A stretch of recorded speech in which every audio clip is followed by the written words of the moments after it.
আসসালামু আলাইকুম, সবাই কেমন আছেন? আশা করি সবাই অনেক ভালো আছেন। তো আজকে সন্ধ্যা থেকে ভিডিওটা শুরু করলাম। আসলে সারাদিন অনেক ব্যস্ত ছিলাম, তো তাই ভিডিওটা শুরু করতে পারি নাই। তা আমার ছেলেকে দিয়ে শুরু করলাম। ছাদে যাব একটু, দেখি ছাদে গাছগুলোর কি অবস্থা। ওই যে বাবা তোমার স্যান্ডেল দেখেন, ওর জুতা পায়ে দিবে না। আমাদের টাইস এত ঠান্ডা যে পা দিলে মনে হয় যেন বরফে চাকার উপরে পা দিছি, কিন্তু ওকে আমি কিছুতে জুতা পরাইতে পারি না। আব্বু উল্টা পড়েছো? হ্যাঁ হ্যাঁ, এটাই পায়ে হবে। ও সবসময় আচ্ছা, জানি না কেন বাচ্চারা উল্টা জুতা পরে, আমি এটাই বুঝি না। চলো দেখেন, ও কিন্তু অনেক খুশি, ছাদে যাবে। তো এই যে ঘর বাড়ি সব পরিষ্কার করে ফেলছি, ছোট লাইটটা জ্বালায় রাখছি। আচ্ছা, একটু রান্না করতে দেরি হয়েছে যেহেতু আমাদের গ্যাস থাকে না। আসো সারামণি, আসো, চলেন আপনাদের নিয়ে যাই ছাদে, একটু দেখে আসি যে আব্বা বাসায় না থাকা। আব্বা কিন্তু এখনও বাসায় আসে নাই। আজকে প্রায় 17-18 দিন হয়ে গেছে। আব্বা এখনও হসপিটালে ভর্তি। তো আব্বাকে কিন্তু ঢাকা মেডিকেল থেকে নেওয়া হয়েছিল গ্রিন লাইফে। তো গ্রিন লাইফে প্রায় মেবি 5 দিন ছিল। ওখান থেকে আবার এখন ওই বঙ্গ মার্কেটে যে সরকারি হাসপাতালটা আছে, আব্বাকে ওখানে নেওয়া হয়েছে, যেহেতু উনি আইসিইউ ছাড়া থাকতে পারবে না। জি বাবা, হ্যাঁ কিনা দিব। তো যেটা বলতেছিলাম, চলো আব্বা কিন্তু এখানে না, উপরে যাবো, ছাদে যাবো, চলো। আব্বা কিন্তু নিজে নিজে শ্বাস নিতে পারে না, উনি কৃত্রিম শ্বাসের উপরে বেঁচে আছে। জানি না আল্লাহ কতদিন ওনাকে এইভাবে রাখবে। আল্লাহর কাছে সবাই দোয়া করবেন যাতে আমার শ্বশুর তাড়াতাড়ি সুস্থ হয়ে বাসায় চলে আসে। উনি বাড়িতে না থাকলে যে বাড়ি ঘরের কী একটা অবস্থা হয় তা মানে বলার বাহিরে। আব্বা বাসায় থাকলে এই বাসাটা একদম পরিপূর্ণ থাকতো, আমাদের কখনো কোনো চিন্তা করতে হইতো না। কিন্তু আজকে আব্বা 15 দিন 17-18 দিন ধরে আব্বা বাসায় নাই। মনে হইতেছে যেন কত বছর ধরে আব্বা বাসায় নেই। এই দেখেন, এই এই আব্বু এখানে আসো, এখানে আসো, হাত ধরো, হাত ধরো। এই যে আমি কিন্তু চলে যাবো, দেখেন কোথায় যাইতেছে ও। আমি চলে যাবো, আম্মু হাত ধরো। বাবার ছাদ খোলা। এই সারামণি ওরা ধরো একটু, ওরা একটু ধরো। দেখেন আপনাদের একটা জিনিস দেখাই, আমার শ্বশুর আব্বা বাসায় নাই দেখে দেখেন গাছগুলো মরে কি হয়েছে। আব্বা বাসায় থাকলে গাছগুলো কিন্তু কখনোই মরতো না। আব্বা কিন্তু রেগুলার পানি দেয়, গরমকালে 2 বেলা পানি দিত, আর শীতকাল যেহেতু এখন 1 বেলা পানি দিত। হয়তো সকালে পানি দিত, নয়তো বিকেলে পানি দিত। আর আমি তো বাসায় ছিলাম না, আপনারা দেখছেনই, আমি আমার আম্মুর বাসায় ছিলাম, যেহেতু ঢাকা মেডিকেল ওখান থেকে কাছাকাছি। কি হয়েছে দেখেন, কান্না করতেছে, দেখছেন? এই যে এখানে অনেক তুলসী পাতা গাছ ছিল, সব তুলসী পাতা গাছগুলো মরে গেছে, একটাও তুলসী পাতা গাছ বেঁচে নেই। এই দেখেন সব তুলসী পাতা গাছগুলো সব মরে গেছে সব। এই যে গাছগুলো দেখেন, আব্বা এখানে মনে হয় শিম গাছ লাগাইছিল। দেখেন এত কষ্ট লাগতেছে যে কি বলবো। এই দেখেন শিম গাছে কিন্তু ফুল আসছে, শিম গাছ না কি গাছ সঠিক আমি বলতে পারতেছি না। এই যে গাছগুলা কিছুটা পাতা বেঁচে আছে। এই দেখেন কি অবস্থা। আসলে যখন ছাদে আসছি তো ওই যে পানি ভরতেছি, আমি পানি দিয়ে যাই। আসলে আমি বাবুটার জন্য ছাদে আসতে পারি না। আপনাদের আরেকটা কথা বলি, আব্বা যেদিন অ্যাক্সিডেন্ট হবে সেদিন কিন্তু ঠিক এমন টাইমে ছিল, এরকম বিকাল টাইম, বিকাল মেবি 5টা, সোয়া 5টা বাজতেছিল, মানে মাগরিবের কিছুক্ষণ আগে। আব্বু জুতা পরো। আব্বা তখন ছাদে ছিল, আমার বড় ছিল ছাদে ছিল। তো এই যে আব্বা গাছগুলা কিন্তু এখানে কিন্তু লাইন করে রাখতেছিল। এ দেখেন, ওর জন্য আমি ছাদে আসি না, ও অনেক দুষ্টামি করে। আম্মু তুমি একটু ওরে ধরো আম্মু। এই যে পানি ভরতেছি, এখন গাছে পানি দিয়ে যাব, যেহেতু আব্বা বাসায় নাই। যতটুকু পারি ততটুকু করবো। একটু ধরো আব্বু, একটু ধরো। তো যেটা বলতেছিলাম, আব্বার যেদিন অ্যাক্সিডেন্ট হবে সেদিনই কিন্তু আব্বা এই টাইমে এই সময় এই যে গাছগুলো দেখতেছেন অ্যালোভেরা গাছ, এগুলো সব আব্বা গুছায় রেখে গেছে এখানে। এই ছাদটা কিন্তু পরিষ্কার করছে একদম। এখন কিন্তু 15-17-18 দিনে এগুলো পুরো জঙ্গল হয়ে গেছে। আসো বাবা, আসো, পড়ে যাবা, কিনারে পড়ে যাবা, আসো। আসলে কষ্ট লাগতেছে অনেক, আর আমার একটু ঠান্ডা লাগছে, অনেক ঠান্ডা লাগছে, অনেক কাশিও আসতেছে। তো গাছে পানিগুলো দিয়ে নেই। সারা ধরো আম্মু, নাও তুমি ধরো।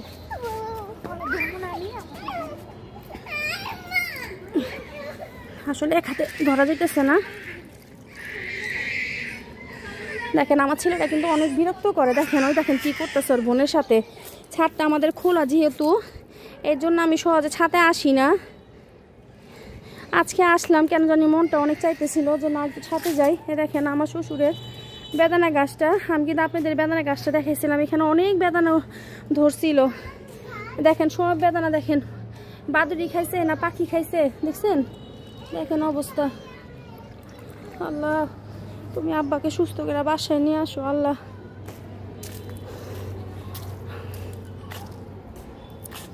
আব্বা ছাড়া জানেন বাসাটা কি পুরা মানে কি বলবো, মনে হয় আমাদের পুরা বাড়িটাই কান্না করতেছে। একজন মুরব্বি বাসায় না থাকলে এতটা কষ্ট হয়। এই যে গাছগুলো দেখেন, পাতাগুলো মনে হয় যেন আব্বার জন্য কান্না করতেছে। এই দেখেন ফলও আসছিল, আব্বা থাকলে কত যত্ন করতো। এই দেখেন ধরার সাথে সাথে পড়ে গেল, কারণ এগুলো সব আমার ঠান্ডা লাগছে, সরি আমার অনেক কাশি আসতেছে, যেহেতু ছাতের মধ্যে একটু বাতাস আসছে।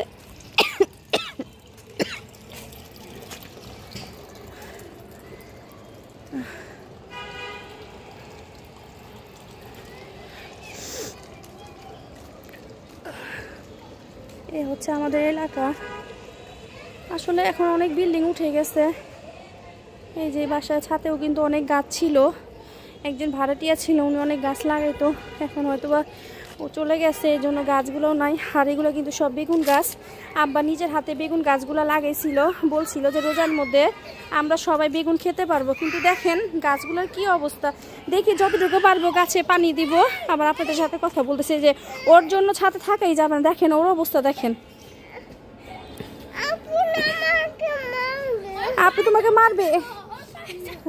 দেখেন কাপড় কি করছে, এই যে কাপড় কি করছে বলেন। আমি কিভাবে ছাদে আসবো আর আমি কিভাবে আইসা ছাদের গাছের মধ্যে পানি দিব। আমি পানিগুলো দিয়ে নেই, তারপরে আবার আপনাদের সাথে কথা বলবো। তো আজান দিয়ে দিছে, আর থাকা যাবে না। আমি এখন নিচে চলে যাচ্ছি। যে কটা গাছে আমি পারছি ওই কটা গাছে আমি পানি দিয়ে দিছি। এই তোমার চুল খোলা, যাও নামো নিচে নামো। আমি থাকতে পারতেছি না, আমি কথাও বলতে পারতেছি না, যেহেতু আমার অনেক পরিমাণে ঠান্ডা লাগছে। এ দেখুন ও গেট লাগাবে, তার আমি ছিটকাইটা লাগাইনি বাবা। আবার একটু লাইটে দাও তো, দাও না এখানে। এই চলো চলো চলো, হাত ধরো আম্মু, হাত ধরে পড়ে যাবা। আচ্ছা নামো, আস্তে আস্তে নামো। দেখেন ওর কত সাহস, চিন্তা করছেন আমাদের কিন্তু সিঁড়িতে রেলিং নাই। আসো আম্মু, হাত ধরো। আচ্ছা নামো। অনেকদিন পরে বাসায় আসছি, প্রায় 15 দিন থেকে আসছি। আমি আসছি আজকে 2 দিন, কিন্তু তেমন করে ভিডিও করা হয় নাই। আসলে মনই ভালো না, ভিডিও আর কি করব। আসো, আসসালামু আলাইকুম, সালাম দিয়ে ঢুকো। আসসালামু আলাইকুম।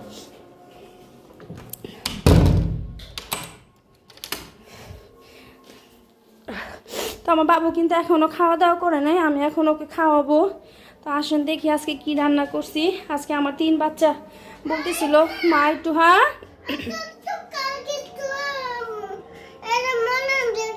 আচ্ছা ঠিক আছে আমি তোমাকে মোবাইল দিব। ও মোলাল বলে, মোরাল। তো এই যে বাচ্চাদের জন্য একটু পোলাও রান্না করছি আজকে, যেহেতু শুক্রবার। আর এখানে বড় ছেলে গরুর মাংস নিয়ে আসছিল সকালে নাস্তা আনতে, যে তো ওদের নতুন আলু দিয়ে গরুর মাংস রান্না করে দিছি। তো এখন আমি একটু খাবো। আর চুলাটা দেখেন পরিষ্কার করতে, মানে আমি বাসায় ছিলাম না, ওর বাচ্চার আব্বার আমার বড় ছেলে যেহেতু বাসায় ছিল, ওরা কি চাটা রান্না করছে। ওরা 2-1 দিন ছিল, বাকি দিন তো আমার ভাইয়ের বাসায় ছিল, আম্মুর বাসায় ছিল। ওরা দেখেন চা করে কি করছে। আমার নিজেরও শরীরটা অনেক খারাপ, আমিও কিছু করতে পারতেছি না। আর আপনাদের একটা জিনিস দেখাচ্ছি, আমার কিন্তু মিষ্টি কালারে যে কাঁথাটা করতেছিলাম ওই কাঁথাটা কিন্তু আমার হয়ে গেছে, একটু বাকি আছে, ওটা আমি আপনাদের দেখাবো। আর আজকে আমি এই ম্যাজেন্টা কালারের কাঁথাটা করব। ক্যামেরাতে কিন্তু লাল আসতেছে, এটা কিন্তু লাল না, এটা একদম ডিপ ম্যাজেন্টা কালার। তো এটা তো আমি কি কাজ করব, এটা আমি আপনাদের সাথে শেয়ার করব। প্লিজ আমার ফুল ভিডিওটা আপনারা দেখবেন। আর যদি আমার ভিডিওটা ভালো লাগে তো অবশ্যই লাইক দিবেন, শেয়ার করবেন, কমেন্ট করবেন এবং সাবস্ক্রাইব করবেন, কারণ আপনাদের সাবস্ক্রাইব কিন্তু আমার অনেক প্রয়োজন। আলহামদুলিল্লাহ আপনারা আমাকে অনেক সাপোর্ট করতেছেন। আজানের সময় এত কথা নাই বলি, সরি, আসলে আমার খেয়াল ছিল না যে আজান দিতেছে। আমার ফ্ল্যাটের ভিতরে অতটা আজান বোঝা যায় না, যেহেতু সব দরজা জানালা আমি বন্ধ করে রাখছি। তো আজানটা শেষ হোক, আমি বাবুকে খাওয়াই নিই। তো এই দেখেন, এই যে আমার বাবুর এই যে খাবার, ও খাবে এখন, ওর জন্য নিয়ে আসলাম। ওকে খাওয়াইতে এখন আমার 1 ঘন্টা সময় লাগবে। ও কিন্তু ঝোল টোল কিছুই খায় না। তুমি কি খাবা বাবা? পোলাও খাবা? হ্যাঁ, তুমি কি খাবা? এই যে এতটুকু করে এখন দিব ওকে। ওকে লাড্ডু বানায় দিতে হয় না বাবা? নাও, এই যে গোস্ত দিয়েছি তো, এই যে। কেন? আচ্ছা নাও, রেখে দিয়েছি, নাও নাও। এই দেখেন, বিসমিল্লাহ বলো।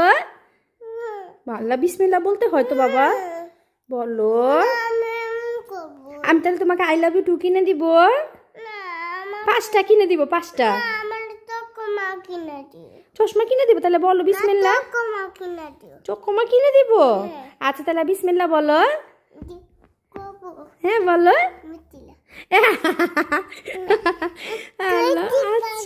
আচ্ছা ঠিক আছে, আচ্ছা ঠিক আছে, তাহলে আমার বাবুকে খাওয়াই নেই, লজ্জা পাইতেছে। ছেলেকে খাওয়ানো শেষ হয়ে গেছে। তো এই যে এখন আমার জন্য আমি খাবার নিয়ে নিছি, এখন আমি খাবো। আসলে আমার যেহেতু ঠান্ডা লাগছে, তো আমি স্বাদ গ্রান গন্ধ কিন্তু কিছুই পাচ্ছি না। আর এটা হচ্ছে জলফইয়ের আচার। কে কে পোলাও দিয়ে জলফইয়ের আচার খান, আমের আচার খান, এটা অবশ্যই কমেন্টে জানাবেন। তো আমি কখনো খাই নাই, কিন্তু আজকে কেন জানি মন চাইলো যে একটু আচার দিয়ে আমি পোলাও খাই। তো আমি নিয়ে নিলাম পোলাও খেতে। আর আমার ওই যে আমার ছেলে, ওকে খাওয়ানো হয়ে গেছে, এখন দৌড়াদৌড়ি করতেছে। আরও এতক্ষণ মোবাইল দেখতেছিল, আর এই যে টিভি ছেড়ে দিছি। আসলে কি জানেন, আমি না সবার ব্লগ দেখি, কিন্তু আমার ব্লগ না কেউ দেখে না, হয়তো বা কেউ পছন্দ করে না। জি মা, টিভির মধ্যে বলে ওকে আমি দাদাভাই ছেড়ে দিব। বলে জানেন দাদাভাই কি টিভির ভিতরে? এই যে দেখেন, ওই যে নিচে একটু দেখতেছেন, এই যে বানরের ছবি আসছে। ওর দাদাভাইয়ের সাথে একদিন ও দেখতেছিল, তো দাদাভাই মনে হয় হয়তো ওকে বলছে যে এটা আমি বা এটা সেটা, তখন থেকেই বলে যে আম্মু এই যে আমি দাদাভাই দেখবো। তো এই তো খেয়ে নেই, অনেক দেরি হয়ে গেছে। হ্যাঁ দিচ্ছি বাবা, হ্যাঁ ছেড়ে দিচ্ছি, দাঁড়াও।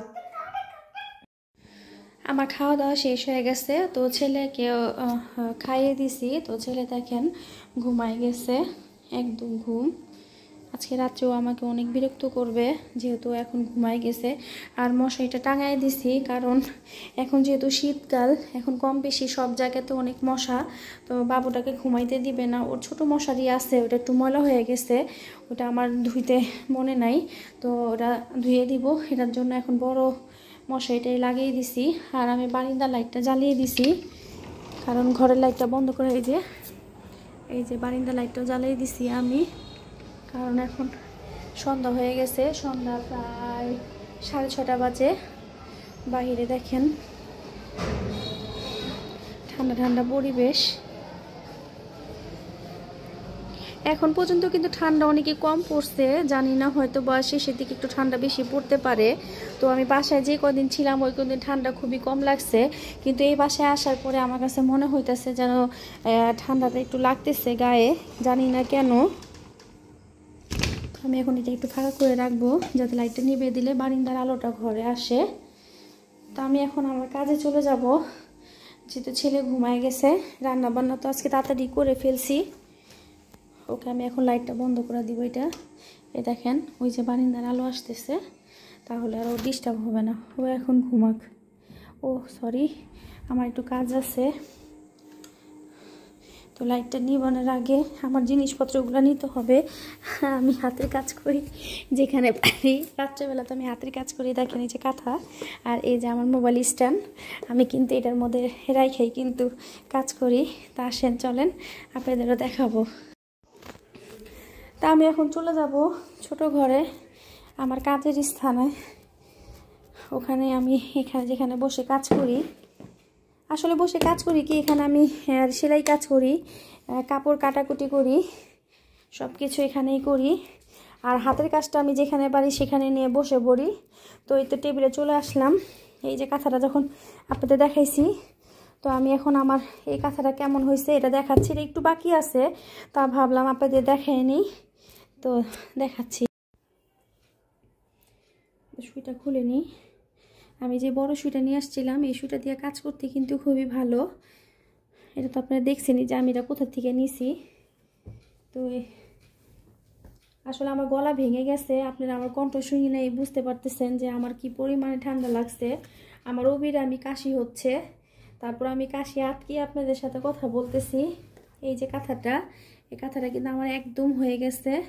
শুধু এই যে 3টা ফুল বাকি আছে, এই 3টা ফুল, একটা 2টা আর এখানে একটা 3টা। তো এই 3টা ফুল হয়ে গেলে আমার কাঁথাটা সম্পূর্ণ কমপ্লিট হয়ে যাবে। কমপ্লিট হলে পরে আমি এটা একবারই দিব, যেহেতু আমার এখন 7টা কাঁথা বাকি আছে। এই কাঁথাটা একজনের, 7টা কাঁথা একজনের। তো একজন 3টা নিছে, আরেকজন 3টা নিছে। ওই 6টা কাঁথা আমি দিয়ে আসছি। আর লাল কাঁথা যে একটা করছিলাম ওইটাও আমি দিয়ে দিছি, যেহেতু বাসায় গেছিলাম। ইকরাই আমাকে অর্ডার দিছিল, ওদেরই এক আত্মীয় যেহেতু বেবি হবে। তো আমি বাসায় যাওয়ার সময় নিয়ে গেছি। আর এই কাঁথাটা তো ওখানে বসেই করছিলাম, যেহেতু এটা পরে লাগবে, জানুয়ারি মাসের শেষের দিকে লাগবে। তো এই পর্যন্ত আমার আরও 6টা খাতা রেডি হয়ে যাবে। একটা তো মেবি আমার হয়ে গেছে। এখন দেখেন এটা কিন্তু কিছুটা কাছাকাছি মনে হচ্ছে, কিন্তু বাস্তবে যখন দেখতেছি তখন দুইটা অনেকই ডিফারেন্স। আমার লাইটের কারণে কালারটা আসতেছে না, এটা কিন্তু একদমই ম্যাজেন্টা কালার। আমি প্রথমে বলছি আপনাদের। তো এই তো আমি আগে এটাকে কর্নারগুলো সিলাই নিই, তারপর আমি এটাতে কি মানে কি ডিজাইন করব এটা আমি আপনাদের সাথে শেয়ার করব। আমি কিন্তু এটা সেলাই করার আগে কিন্তু আমাকে আয়রন করে নিতে হবে, যেহেতু কাপড়টা ঘুচিয়ে রয়েছে। আমি যখন মানে কর্নারে মুড়িটা ভাঙবো তখন কিন্তু আমার কাঁথাটা একদম মানে টান টান হবে না। এটার জন্য ভাবলাম যে আমি একটু ইস্ত্রি করে আয়রন করে নিই, তাহলে আমার কাঁথাটা একদম সুন্দরভাবে হবে। তো আমি এখন পুরো কাঁথাটা আগে আয়রন করে তারপর আমি 4-5টা সেলাই করে নিব। তো গাইস, আমি আঁকাটা আপনাদের সাথে শেয়ার করতে পারি নাই, কারণ এই যে দেখেন, এই যে আমার আব্বাজান দেখছেন, এই দেখেন হ্যাঙ্গার নেওয়ার অবস্থাটা কি দেখেন, সব হ্যাঙ্গার নামায়া ওই অবস্থা করছে। এই হচ্ছে আমার আব্বাজান। ও আমাকে অনেক বিরক্ত করতেছিল। আমি অনেক কষ্ট করে খাতাটা আর্ট করছি। ও কাঁথার আর্টটা আমি আপনাদের সাথে শেয়ার করতে পারি নাই, কিন্তু আমি আপনাদের আর্ট করে ফুল কাঁথাটা দেখাচ্ছি যে আমি এটা কিভাবে আর্ট করছি। জানি আমার আর্টটা এত সুন্দর হয়নি, তারপর আমি চেষ্টা করছি আর্ট করার জন্য। তো এবার একটু আমি ডিফারেন্সভাবে আর্ট করছি। তো আমি এই যে দুই পাশে কিন্তু 2 কর্নারে একই রকমের ডিজাইন দিছি, আর মাঝখানে হচ্ছে এভাবে করে এই যে লম্বা ডিজাইন দিয়েছি। আর এখানে যে বক্সটা হয়েছে, এই বক্সের মধ্যে কিন্তু এখানে এক একটা কোণার মধ্যে ফুল হবে। তো আমি যখন কাঁথাটা সেলাই করব ওটাও আমি আপনাদের সাথে শেয়ার করব। এই পর্যন্ত কিন্তু আপনারা আমার সাথেই থাকবেন, আমাকে সাপোর্ট করবেন, আমার ভিডিওটা ফুল দেখবেন, প্লিজ স্কিপ করে দেখবেন না। আর আপনাদের ভালোবাসা নিয়ে আমি এগিয়ে যাচ্ছি। আর আগে তো বললাম যে আসলে হঠাৎ করে খবর আসছে যে আমার শ্বশুর আব্বার অবস্থা খুবই খারাপ। ওনাকে প্রতিদিনই 2 ভাগ করে রক্ত দেওয়া হচ্ছে। ওনার রক্তের গ্রুপ হচ্ছে A পজিটিভ, যেটা আমার বাচ্চার আব্বার। তো ডাক্তার বলছে যে আপনের থেকে না নিয়ে বাহিরের থেকে রক্ত দেওয়ার জন্য। এই জন্য ওনাকে প্রতিদিনই 2 ব্যাগ করে রক্ত কিনে শরীরে দিতে হইতেছে। জানি না কি হবে। অনেকেও হয়তো ভাববেন যে এখান থেকে শ্বশুরের অবস্থা খারাপ আর এই মহিলা ভিডিও নিয়ে আর অর্ডারি কাজ নিয়ে আছে। আসলে কি জানেন, আমি কিন্তু আব্বা অসুস্থ হওয়ার আগে অর্ডারগুলো নিয়ে নিছি। এখন এটা যদি কাঁথা ছাড়া অন্য কিছুর অর্ডার হতো তাহলে আমি অর্ডারটা ক্যান্সেল করে দিতে পারতাম, কিন্তু যিনি আমাকে এই কাঁথাগুলো অর্ডার দিছে উনি কিন্তু আমার উপরে নির্ভর করে আছে, যেহেতু ওনার বেবি কিন্তু কয়েকদিনের মধ্যে চলে আসবে। আর এই কয়েকদিনের মধ্যেও কিন্তু উনি মানে কাঁথা কোথাও থেকে নিতে পারবে না, অনলাইনে নিতে পারবে, কিন্তু হ্যান্ডমেড যে মানে আছে ওগুলা পাবে না, রেডিমেড কাঁথা পাবে। এটার জন্য আমাকে বাধ্যতামূলক, যতই কষ্ট হোক, যতই আমি কষ্টে থাকি, দুঃখে থাকি, আমাকে কিন্তু কাঁথাটা ওনাকে পৌঁছায় দিতেই হবে, পার্সেলটা পাঠাইতেই হবে আমার। তো প্লিজ আপনারা এটা নিয়ে কিছু মনে করবেন না, আপনারা কোনো বাজেভাবে এই এই বিষয়টা নেবেন না যে আমার শ্বশুর আব্বার অবস্থা ভালো না, তারপরও আমি এগুলা কাজ করতেছি। আসলে মানুষ কেউ কেউ জন্য কিন্তু থেমে থাকে না। আমরা যেমন কোনো কিছু হলে আমাদের খাবার বন্ধ করতে পারি না, সেরকমই কিন্তু আমি বাধ্যতামূলক এই কাজটা নিয়ে নিছি। এখন এটা যদি আমি ওনাকে সময় মতো না দিতে পারি তাহলে ওনার অনেক অসুবিধা হবে। আমার অসুবিধা হচ্ছে কিন্তু ওনারও হবে। আমি আমার অসুবিধা কেয়ার না করে আমি ওনার অসুবিধায় বেশি গর্জ করতেছি। এটার জন্য আমি যতই কষ্ট হোক আমি ওনার কথাগুলো টাইম মতো দেওয়ার চেষ্টা করব। আশা করি আমি আপনাদের ক্লিয়ার করতে পারছি। তো আজকের মতো সারাদিনের একটা ভিডিও, সারাদিন না বিকেল থেকে একটা ভিডিও আপনাদের সাথে শেয়ার করলাম। আর এই যে আমার আব্বাজান, এই দেখেন আমি কিন্তু এই ড্রেসটাও তৈরি করতেছিলাম। এই যে তোমাকে দেখাচ্ছি, দেখেন আমার ছেলে বলতেছে আমাকে দেখাও। এই যে বাবা, ও দেখেন ও সারাদিন এরকম দুষ্টামি করে, দেখেন কোথায় ঢুকতেছে দেখেন। বাবা মিয়াও, তুমি বিড়াল হয়ে গেছো। দেখেন আমি ঘরটা গুছায় শান্তি পাই না। দেখেন এগুলো সব কিন্তু এই যে এখানে ছিল, এখানে আসলে আমার ঘরে আলমারি নাই। আমি একটা খুবই তাড়াতাড়ি আলমারি কিনবো। আলমারি কিনলে কিন্তু আমার এই কাপড়গুলো সব আলমারিতে চলে যাবে। আমার সরি, এটা আমার একটা স্টোররুমের মতো হয়ে রয়েছে। দেখেন ঘরবাড়ি আমার ছেলে কিন্তু এখন এগুলো নষ্ট করে রেখে গেল। দেখেন এই যে আমার মেশিনের নিচে যে কাপড়টা থাকে ওটা টেনে এখানে ফেলে দিছে। ও এখানে কোনো কাপড় রাখতে দিবে না। এই দেখেন, আর কি করব, এমনি তো এখানে আমার অনেকগুলো অর্ডারি কাপড় আছে, ওটাও দেখাচ্ছি আমি। এ দেখেন এটাও কিন্তু আমার একটা অর্ডারি কাপড়, এগুলো আমাকে সময় মতো দিতে হবে। এই যে তারপর হচ্ছে এটা তো এটা দেখছিনি যে আমি ওই যে বানাচ্ছি, ওখানে কিন্তু আমি অলরেডি অর্ধেক সেলাই করে রাখছি। ওটা ভিডিও আপনারা খুব তাড়াতাড়ি পাবেন। আমি অর্ধেক ভিডিও করে রাখছি। আর এটা এক টুকরা হবে আমার মেয়ের জন্য, আর এক টুকরা হচ্ছে আমার ভাতিজির জন্য। আর এখানে আমার ভাতিজি কিছু গজ কাপড় আছে এই যে লিলেনের, ওর জন্য জামা বানিয়ে দিব, এগুলোও দিব আস্তে আস্তে। আর এই যে আমার ননদ কিন্তু অলরেডি এই কালেকশন আমাকে দিয়ে গেছিল, তখন আব্বা সুস্থ ছিল। বাবা দেখেন ও কি করতেছে, দেখেন এরকম দুষ্টামি কি করে বলেন, দেখেন দেখছেন। দেখেন আব্বু শব্দ করো না, আম্মু লক্ষ্মী আমার, তুমি না আমার বাবা, দেখছেন। আচ্ছা থাক শোনা পাখি, দেখেন রাগ করছেও, ওরে কিছু বলা যায় না, কিছু বললে রাগ করে। তো এই যে 3 পিসগুলা, এই যে এগুলা কিন্তু সব অনলাইন থেকে আনাইছে। আর এই যে এখানেও আছে, এই দেখেন এখানে অনেকগুলো ঈদের কালেকশন ওদের মা মেয়ের। তারপরে এই যে এখানে অনেক কাপড় আছে অনেক। এই দেখেন আসলে মনটা ভালো না, এটার জন্য কোনো কাজে মন বসে না। তো আমার ছেলে অনেক ডিস্টার্ব করতেছে। আজকের মতো আর বেশি কথা বাড়াইলাম না, তো আপনাদের সাথে একটু ভিডিও শেয়ার করলাম। আশা করি আপনাদের কাছে ভালো লাগছে। যদি আমার ভিডিওগুলো আপনাদের কাছে ভালো লাগে তো অবশ্যই আমার চ্যানেলটা সাবস্ক্রাইব করবেন, আমার ফুল ভিডিও দেখবেন এবং আমাকে সাপোর্ট করবেন। আজকের মতো আল্লাহ হাফেজ, আসসালামু আলাইকুম।